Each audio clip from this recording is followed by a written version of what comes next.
Hi everyone, it's me Sonakshi. Welcome back to my YouTube channel. तो आज इस video के अंदर I am going to discuss with you a very important topic of class 10th science life processes का एक छोटा सा topic में डिस्कस करने वाले हैं आपके साथ। छोटा yet important, that is human digestive system. ठीक है, तो it's given in your NCERT, nutrition के पार्ट का एक हिस्सा है।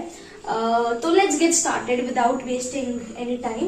तो डाइजेशन किस तरीके से होती है ह्यूमन बींग्स में, ये बहुत ही ज्यादा इंटरेस्टिंग बट काफी बच्चों को डिफिकल्ट लगता है and they feel they do not understand it from the very first time. So I'll make sure to make this concept crystal clear for you people. The only thing you have to do is to pay full attention to me, to this video for some while, okay? And I'll assure you this is going to be crystal clear to you people. Let's get started. Acha, before I start, just bear with me for this beautiful diagram that I've made. मेरी drawing इतनी अच्छी नहीं है. Anyways, तो you have to do is you just need to open your NCERT book. Diagram आप वहां से भी देख सकते हैं. ओके, सो डाइजेशन जो होती है it begins from the mouth.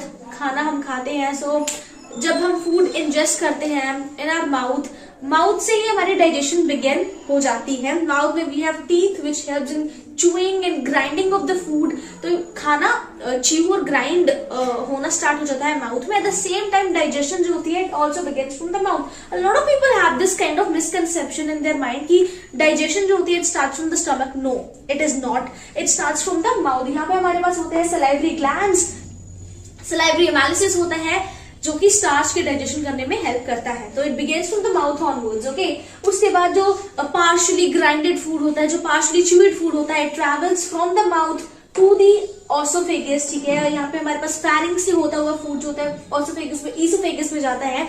और ईसोफेगस में किसी तरह की डाइजेशन नहीं होती है. यहाँ पे पेरिस्टाल्टिक मूवमेंट होती है ऑफ द फूड. ठीक है, and it travels from the oesophagus to the stomach. Oesophagus से स्टमक तक हमारे पास फूड आ गया. अब स्टमक में भी डाइजेशन होती है. स्टमक में we also have some different sort of gastric glands, gastric juices होते हैं. एचसीएल हो गया, म्यूकस हो गया, पेप्सिन हो गया. 3 basic different types of gastric juices and that you people need to understand.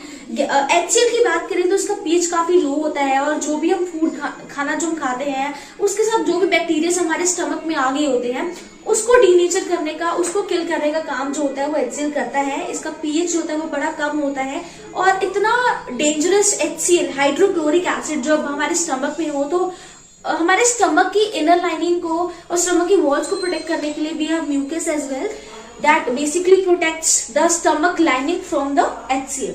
Then at the same time we also have pepsin which helps in the digestion of the proteins. ठीक है, एक digestive enzyme है pepsin which helps in the digestion of the proteins.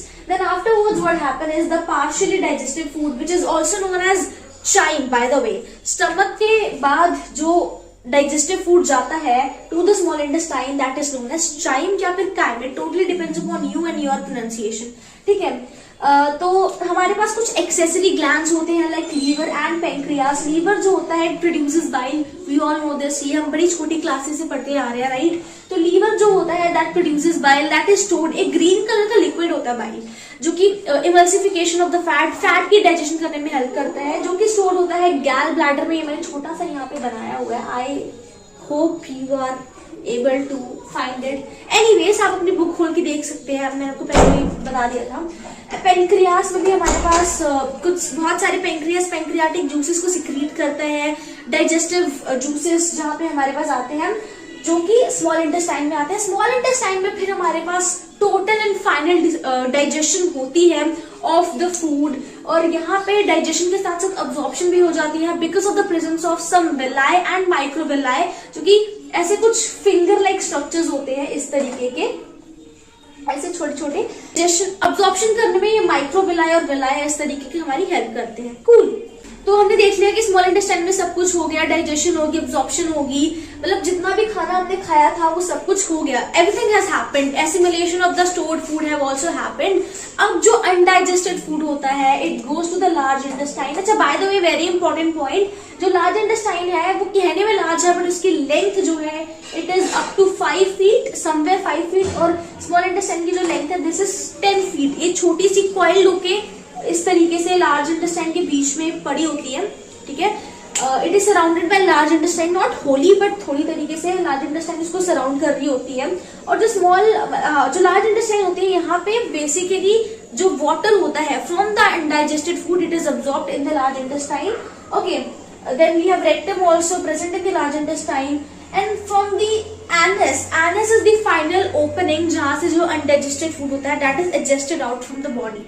So this was all about it. This was the entire alimentary canal and the human digestive system. I hope you enjoyed watching this video. Share it with your friends. और अगर video पसंद आए तो like भी कर देना. I'll meet you guys next time.